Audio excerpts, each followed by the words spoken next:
Nabi itu tahu bahwa akhirat itu tidak bisa batasi Allah. Kamu tidak bisa nyemprit Allah, Allah ini akhirat loh, amal sudah tidak manfaat, ingat itu. Tidak bisa seperti itu.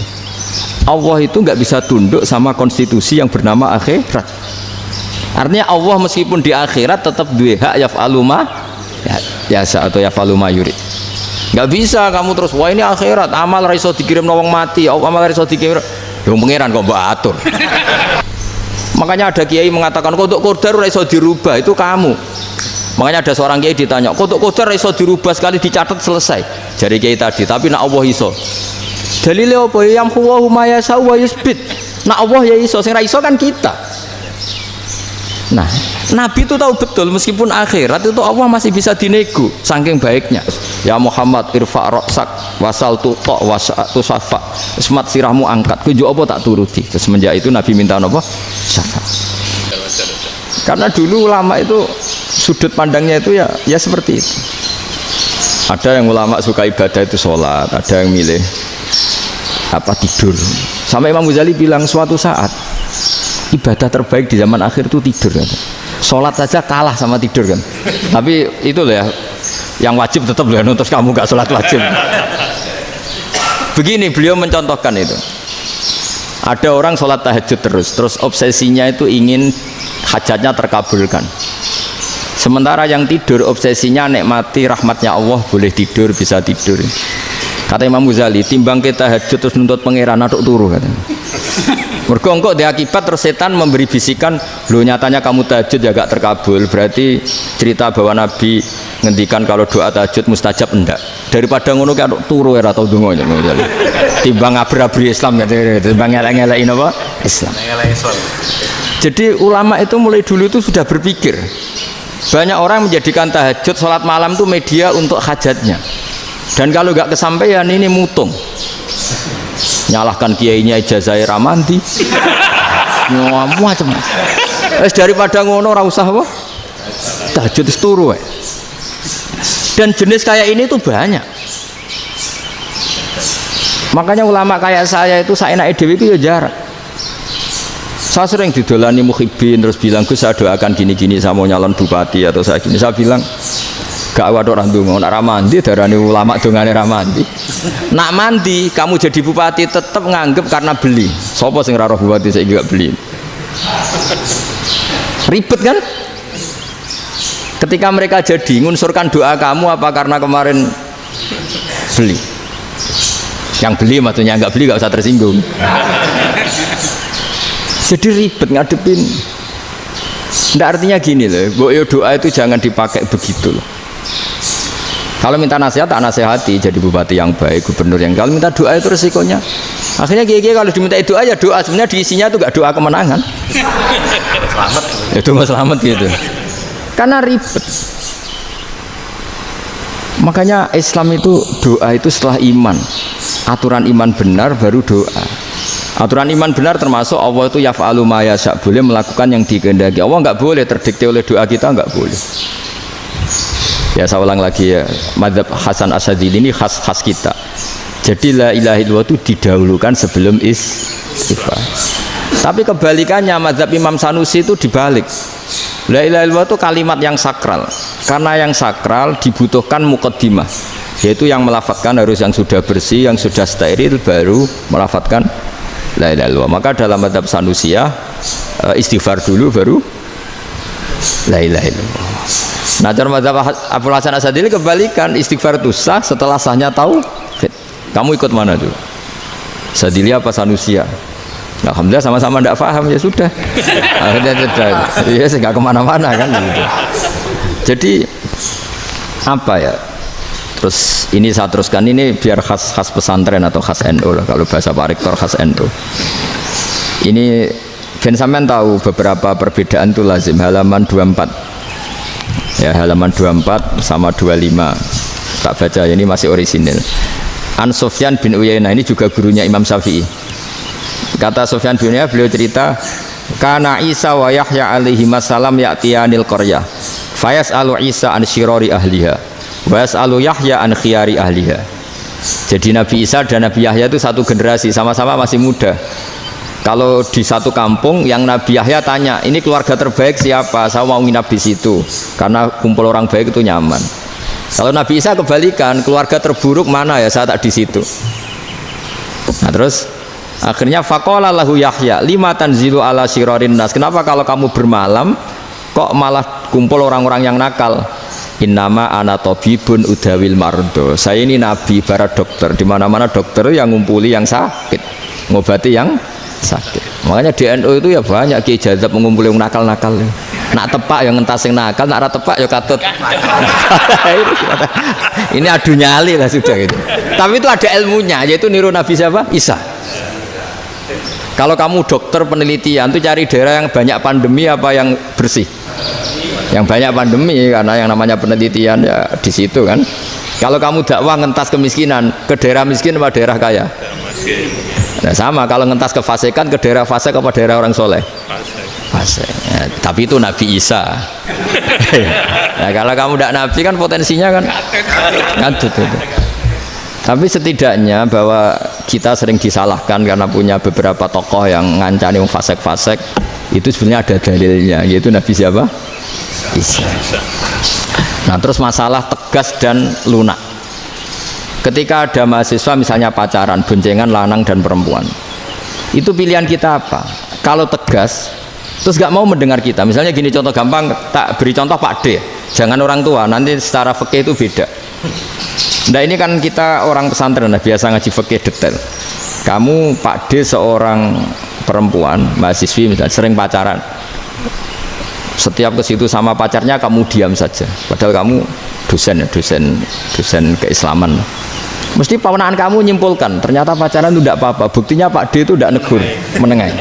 Ini berarti as-sukut alal mungkar. Tapi kebalikannya, Pak D ini terkenal keras, nak rono mesti ada aku ponaan, akhirnya yura rono mesti ngerti nak mesti diamuk. Nah dua orang ini sama-sama gagal kan. Yang lunak menjadikan ponakannya pacaran terus karena enggak negur sehingga dikira membolehkan. Sing keras juga gak sempat bina wong rono era wani. Akhirnya dua orang ini sama-sama enggak ketemu, sama-sama enggak berkesempatan membina kan? Gagal membina kan? Karena yang keras ponakannya enggak pernah situ, berarti enggak bisa bina kan? Yang lunak membiarkan berarti juga ada bina. Nah, Islam itu antara dua itu. Ya agak terlalu lunak, nggak terlalu keras. Karena kalau terlalu keras, misalnya ada kiai terlalu keras, lu masyarakat mau tanya itu gimana? Lari kan? Lu saya ini punya pengalaman pribadi. Saya ini kan kecelok orang alim. Itu kalau pernah ya saya itu berusaha ya pokoknya ya umumnya orang alim lah, tenang terus anteng, nggak gejlok-gejlokan. Itu nggak ada yang tanya. Saya mimpi ketemu beberapa ulama itu disalahkan. Terus umat saya kalau mau tanya itu ke siapa? Wong alim wis wibawa, meneng tambah banget wibawan. Kalau Quran sering gojlok rektor macam-macam. Terus wong wanita kok, saya biasa ke pasar pandangan dicegot orang. Gus, putri saya itu sering keluar darah tapi melebihi batas haid gini-gini. Kalau badhe sowan jenengan, gak usah sowan ning kene mbek ngadeg-ngadegan. Terus tanya, yang haid berapa hari, Gus? Ya supaya rudat ilal adat sebelum dia punya penyakit istihadah itu berapa? 6 hari ya sudah, kembali 6 hari lainnya mustahadah, tetap sholat, tetap normal. Tapi kalau saya wibawa mau pasar gue tasbih dulu iku mesti wong salaman njaluk donga yakin. Tapi baru kayak rada uraan ketemu wong-wong, dol pening ndi? Mak pening ndi? Gus beneran Gus ketemu jenengan kula wingi badhe tuwa kok. Akhirnya tanya. Dadi uraanku iku amdan. Lha nek sampean asli, iki asli uraan. Karena ndak uraan lah tetap ndak wibawa kan. Jadi baru kayak uraan itu ya banyak. Saya itu kalau ngantor di Jogja itu banyak orang yang tanya, ya biasa tuh tanya macam-macam. Karena saya uraan. Ke pasar ya orang, bahkan di bis sering ketemu orang, wah beneran Gus kalau badhe sewanjana badhe tanya ini. Ya sudah di sini aja. Jadi semua itu diilmoni. Nah, Nabi itu punya sisi yang dua-duanya jalan. Memang beliau luar biasa, dipilih Allah yang luar biasa. Nabi ketika wibawa itu banyak sahabat yang bahkan mengenali wajahnya aja tidak bisa. Ka'anna ala ru'usihim at-thair, bayangannya seakan-akan di kepalanya itu ada burung yang takut terbang, saking antengnya. Tapi Nabi sekali mengeluarkan job, sekali santai, itu sahabat tanya itu sampai yang nggak pantas ditanyakan. Nabi saya tadi kumpul istri saya, tapi tidak inzal, itu wajib mandi ndak? Aro'aita law anna ahadana ya'ti imra'atahu wa lam yunzil. Itu ya ditanyakan.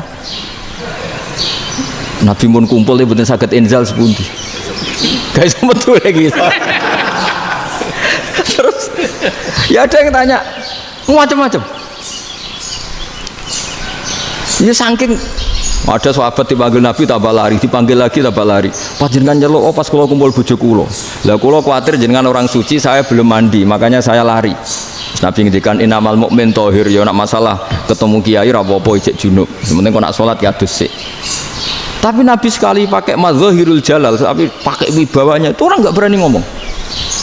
Tapi sekali Nabi rileks, itu orang bisa tanya apa saja, termasuk halal yang nggak pantas. Ada sahabat itu tanya lucu, tanya Maimunah. Maimunah itu ya cantik tapi sudah agak tua lah. Maimunah, ya umal mukminin, hukumnya ngambung bojo pas Ramadan piye? Wah gak roh aku, gak tahu diambung kan Nabi pas Ramadan. Tanya Saudah, wah malah orang-orang diambung. Kalau Saudah itu kan wis tuwa itu. Lucunya istrinya jawab, tanya Aisyah yang mungkin Nabi, iya yang mungkin tanya Aisyah. Itu yang usul ya istrinya Nabi Maimunah. Selalu Aisyah, tanya be Aisyah. Ya Amirul ya umal mukminin gini-gini.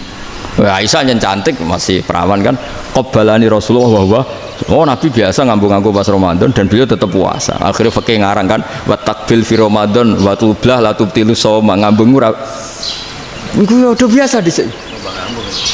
Ya nasi bojone ayu. Nah ini artinya seasik itu. Jadi garwane Nabi sing ngrasa rodok tuwa. Wah, aku ora tahu. Kok Aisyah. Serilek itu dulu itu. Maksudnya orang Islam pertentangan itu. Maksudnya ini ya balik semua ini bedanya orang pesantren sama orang kampus. Kalau orang kampus mau cerita agama itu rahmatan lil alamin, tapi nyontokno rileke ora iso. Agama itu rilek, tapi nyontokno rileke ora iso. Mergo ora pati ngaji. Contohnya raiso, tadi mau gawe kaidah, mau Islam itu rahmatan. Jadi Nabi itu lah, Allah juga gitu. Allah itu kalau sudah memperlihatkan mazahirul jalal, itu mbok malaikat Jibril rawani. Ketika Allah dengan mazahirul jalal. Tapi kalau Allah dengan mazahirul jamal, mazahirul apa? Jamal. Iku ya gojok-gojok kan ambek makhluk gojok. Ya buli-bulian cara sakniki. Ya sampean delok ning hadis syafaat itu, akhiru man dakhalal jannah atau akhiru man kharaja minan nar, itu di beberapa judul. Ada seorang rojul yang ahli neraka ya, dintas mbek pangeran terus ditudono swarga.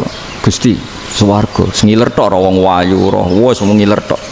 Ngerjaluk Gusti mosok roh tok ora oleh mlebu. Jarimu asal mlebu metu kon neraka ora jaluk-jaluk meneh. Sumpah lho ya, gak jaluk apa-apa meneh. Mboten Gusti. Sekali saya keluar dari neraka tidak akan minta apa-apa lagi. Wallahi, wallahi, la as'alu ghairaha. Maksudnya ghaira khuslah, ghaira tilkal khuslah. Ini ku selain keluar dari neraka saya tidak akan minta lagi. Didono swarga wong do kelon seru wibet kan. Sing bojone elek kan dendam dadi ning swarga itu. Swarga wis macam-macam lah. Gusti mosok roh tok ora oleh mlebu. Jarine ra janji ra njaluk meneh. Akhire ya wis didelokno neraka. Jadi pangeran jawabe gampang, didelokno neraka. Roh neraka begitu menyakitkan, begitu ngeri. Sudah Gusti saya tidak minta surga, sementing nggak masuk neraka. Rabbana srif anna adzab jahannam. Setelah lama itu diadepno swarga njuk mlebu swarga, terus diadepno neraka. Akhirnya ya sudah. Saiki mlebu swarga gak apa-apa. Iku jawabe lucu. Atas taziu binjenengan ngenyek kula. Mung karuan ra di swarga kok mlebu swarga. Terus akhirnya mlebu swarga kan, mlebu swarga tamanna, sangen-angen sing mbok jaluk apa? Barang angen-angen yang indah-indah, laka wa asratu amsal ya siku tak turuti wa asratu amsalih lan lipatan ke-10. Jawabe wong lanang ya lucu. Atas taziubi wa anta rabbul alamin. Jenengan pangeran kok ngenyekan. Maksudnya wis karuan aku ora pantes.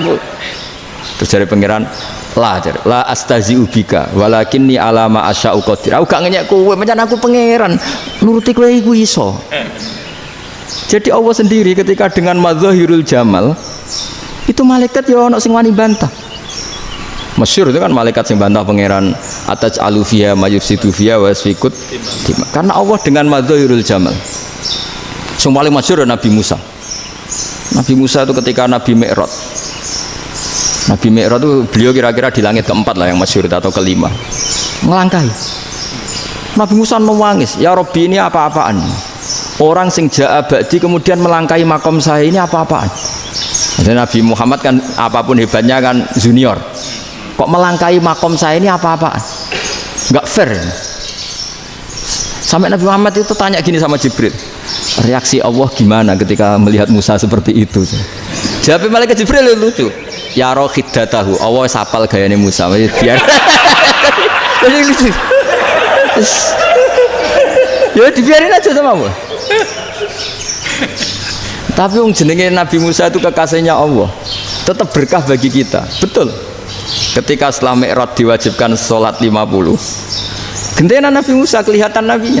Sebenarnya Nabi Musa itu sebetulnya loh, gak nguntungkan kita sebetulnya, tapi yang nguntungkan. Sebenarnya tidak niat nguntungkan kita, tapi nguntungkan. Nabi Ibrahim kan di langit ke-6, keren lah. Konti jong ketemu Allah ngeten-ngeten kan sholat seket. Karena Nabi Ibrahim terkenal Nabi baik, tidak bantah. Bareng Nabi Musa, kenapa diceluk pangeran? Kalau akan sholat ping seket. Inna umataka la tutiku dalik. Wah, gak kuat umatmu. Serai-rai gak umatmu orang arah kuat seket. Tapi sebenarnya Nabi Musa itu niatnya bukan membela kita.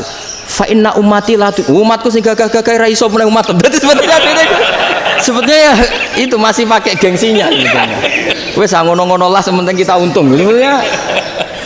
Sebetulnya dia itu gak terima. Wong umat saya aja yang lebih kuat. Gak kuat apalagi umatmu. Lah terus sebutin irji ila rabbika fas'alhu takhfif. Itu berarti Allah dengan madzahirul jamal. Sudahlah, datang ke Allah minta keringanan. Allah itu baik. Minta, ambek Allah ya diringanan mau 5 tok. Jadi cek 45. Balik ke Nabi Musa, piro 45, cek ra kuat umat. Wong umatku ra kuat. Jadi sebenarnya dia bilang umatku ra kuat. Lho cara Nabi Muhammad model wong Malang. Yo beda umatku mbek umatmu. Ribet kan? Beda. Lho Nabi Muhammad kan enggak seperti itu kan? Enggak punya akhlak Malang kan? Akhlak. Maksudnya akhlaknya mujur itu loh, akhlak yang baik gitu loh. Ya akhlak yang mujur ya, bukan yang Malang gitu. Jadi Nabi ya manut. Tinggal 40 kan, dikurangi lagi 35 sampai 9 kali kan, masyhur itu. Ya kan kalau dikurangi 55 kan berarti turun naik kan 9 kali. Itu setelah 5 itu Nabi Musa cek usul masih ragu. Itu cara Nabi munggah nentek. Ini entek ya. Terus iya doa tuntas betul.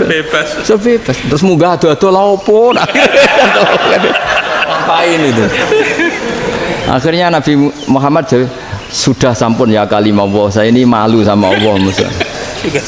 Sudah 9 kali dan diturutin terus. Jadi Allah kalau dengan madzahirul jamal itu Nabi Musa biasa nego sama Allah. Tapi ketika Allah dengan madzahirul jalal itu Nabi Musa enggak berani. Yaitu di hadis syafa'ah. Hadis syafa'ah ketika manusia datang ke Nabi Adam, ya tuna Adam. Ya Adam anta abul basar ngene isfa'li ana inda rabbik. Kamu saya minta mensafaati kita. Nabi Musa, Nabi Adam inna rabbi qad ghadibal yawma ghadaban lam yaghdab qablahu mislah wa la yaghdab ba'dahu mislah. Ini Allah sedang murka besar dan tidak akan murka seperti ini lagi. Sudah saya tidak berani, nafsi. Nabi Ibrahim enggak, termasuk Nabi Musa ketika di itu ya enggak berani. Karena Allah dengan madzahirul jalal. Itu Nabi Musa enggak berani. Sudah saya sendiri itu pernah salah. Yaitu saya membunuh seseorang yang enggak disuruh oleh Allah membunuh itu. Yang pas jotosi orang Kipti. Akhirnya datang ke Nabi Muhammad. Pas ke Nabi Muhammad Allah dengan madzahirul jamal. Dengan madzahirul jamal sampai Kanjeng Nabi ngendikan analah saya akan memintakan syafaat kalian. Terus fa ahmadu rabbi bima hamida allamaniha rabbi.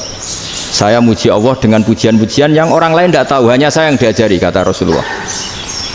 Nah di sini menurut banyak ulama termasuk kitab yang saya baca, kenapa Muhammad sebagian namanya Ahmadu. Itu dari af'al tafdil fa Muhammadun ahmadu min ghairihi. Muhammad Rasulullah itu kalau muji Allah di atas cara mujinya Nabi yang lain. Jadi Ahmadu bukan dari fi'il mudhari' lil mutakallim tapi dari af'al apa? Tafdil. Fa Muhammadun ahmadu min ghairihi. bahwa Kanjeng Nabi Muhammad Shallallahu Alaihi Wasallam itu cara mujinya Allah di atas pujian para nabi.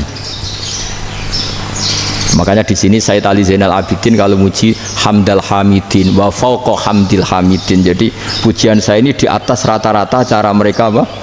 Memuji. Yaitu sirinya apa?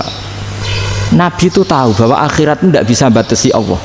Kamu tidak bisa nyemprit Allah. Allah, ini akhirat tuh. Amal sudah tidak manfaat. Ingat itu. Tidak bisa seperti itu. Allah itu nggak bisa tunduk sama konstitusi yang bernama akhirat. Artinya Allah meskipun di akhirat tetap duwe hak yaf'alu ma yasa atau yaf'alu ma yurid. Nggak bisa kamu terus wah ini akhirat amal ra iso dikirim wong mati, amal ra iso dikirim. Yo pangeran kok mbok atur. Kalau kita yang mengirimkan tidak bisa, tapi kalau Allah tetap bisa. Makanya ada kiai mengatakan kodok qadar ora iso dirubah, itu kamu. Makanya ada seorang kiai ditanya, kodok qadar ora iso dirubah sekali dicatat selesai. Jadi kiai tadi, tapi nak Allah iso. Dalile apa? Yang huwa ma yasha wa yusbit. Nak Allah ya iso, sing ra iso kan kita. Nah, Nabi itu tahu betul meskipun akhirat itu Allah masih bisa dinego saking baiknya. Akhirnya Nabi sujud, masyhur itu terus, ya Muhammad irfa' ra'sak wasal tuta wasatu safa. Semat sirahmu angkat, kunjuk apa tak turuti. Terus semenjak itu Nabi minta apa? Syafaat. Jadi makanya terus banyak GNO sing macam-macam lah. Ono sing potongane wedi terus hati-hati. Itu berarti makome Madzahirul Jalal. Ono sing amen guyon nek makome Madzahirul Jamal. Ono sing ra jelas ngene iki, sing ra jelas. Nak guyu buanter kok nangis kok buanter. Jebule urusan utang lah ini sudah yang udah. Jadi makanya yang rileks saja. Sebenarnya agama ini santai, rileks karena agama ini harus bifarohin wasururin. Enggak boleh agama ini dibawa dengan kekerasan, dengan antisosial. Karena agama ini harus kul bi fadlillah bi rahmati fa bidzalika falyafrahu, harus senang, harus rileks. Makanya saya jadi kiai itu senang takutnya gini. Sekali saya tidak senang jadi presiden buruk. Ternyata jadi wong alim ora enak. Itu contohnya. Sampai merengut terus uripe susah. Nanti orang tidak berani jadi orang alim. Makanya saya akan buktikan bahwa saya lebih bahagia dibanding rektor. Nanti orang ingin jadi rektor semua ingin jadi orang alim. Iya, makanya ini kan bentuk kearifan lah. Jenengan ngakui fungsi kiai kayak saya itu bentuk kearifan. Saya juga ngakui jenengan ini butuh kearifan. Saya sering didolani KUA itu rata-rata ya didikan kiai. Kompilasi hukum Islam itu banyak ya, janda cantik. Contohnya harus cantik, kalau jelek nggak mungkin terjadi kan. Ada janda cantik kebetulan suka kawin tapi takut zina. Saya ulang lagi, suka kawin tapi takut. Itu seringnya gitu Pak Rektor. Jadi dia kawin bosen, bilang ke KUA, Pak saya sekarang mau nikah sama ini. Loh, tapi kamu mau punya suami. Ya tapi kan nggak tercatat Pak. Itu KUA-nya rata-rata itu nggak berani.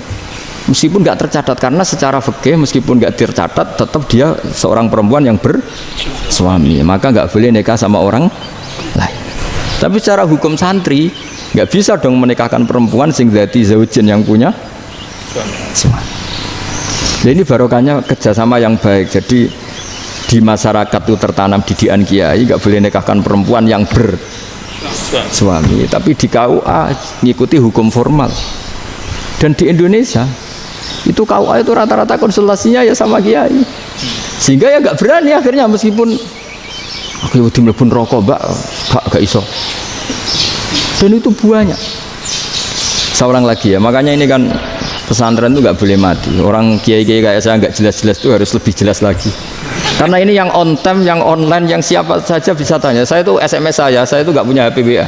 HP jadul itu SMS-nya tiap hari tak berapa. Orang yang tanya dari Kalimantan, dari Aceh. Gus di kampung saya ada masjid 2 itu yang Samana. Ada yang dari orang perkotaan, Gus di perumahan baru ada masjid, yang Jumatan baru orang 12, sah enggak? Ya langsung saya jawab, sah. Dalilnya ini. Ya sudah. Nah, tapi kata Imam Syafi'i gini harus orang 40, itu madzhab Syafi'i, dalam madzhab yang lain gini-gini. Itu kalau tanya rektor itu kan ribet, masuk ajudan dulu, asisten dulu, panjang.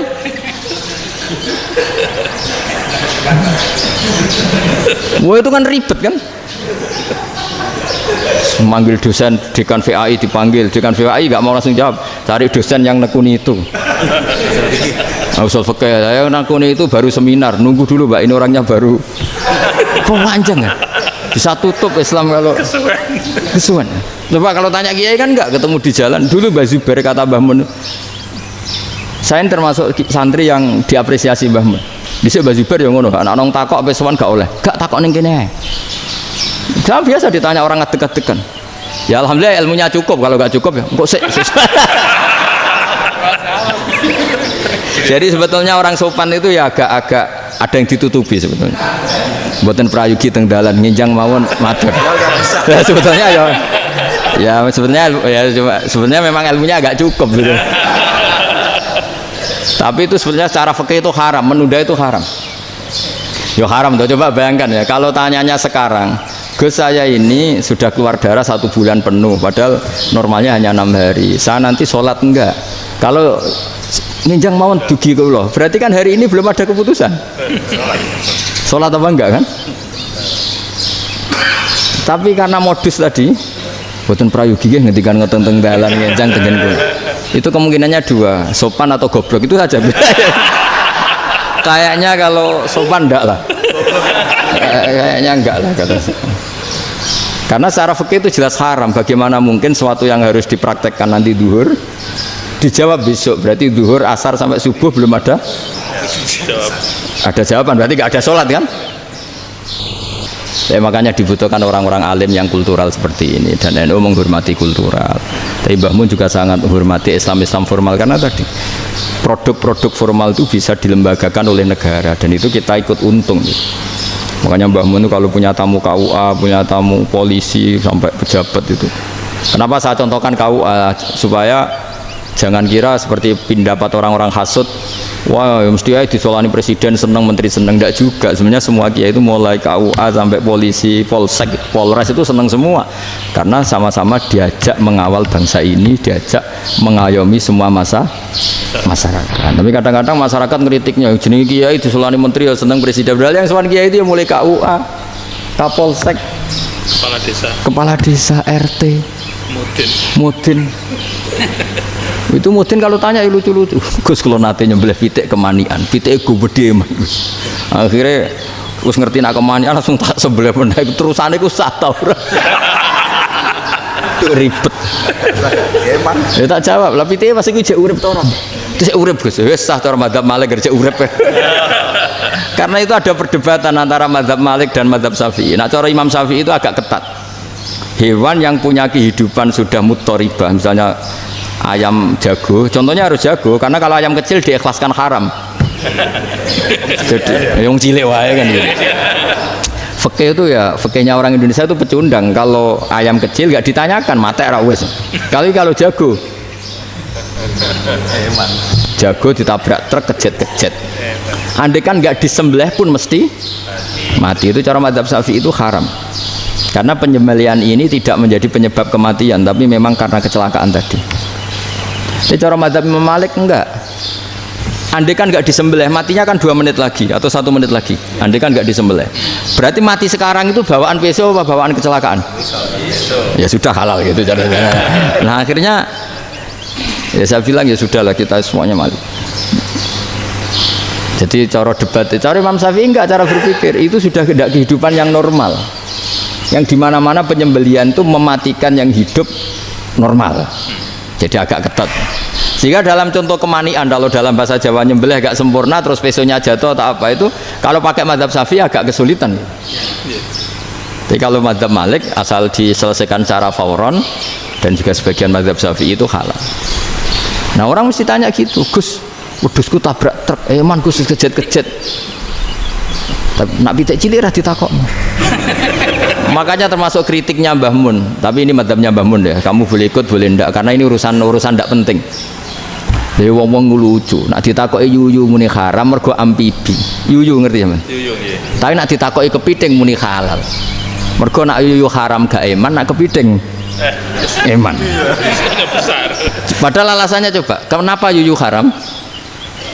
Karena amfibi kan, bisa di air, pertanyaannya kepiting seperti itu ndak? Ya. Nah, tapi kepiting kalau haram kan iman. Karena besar kan. Kalau yuyu silahkan haram kan gitu. Artinya apa?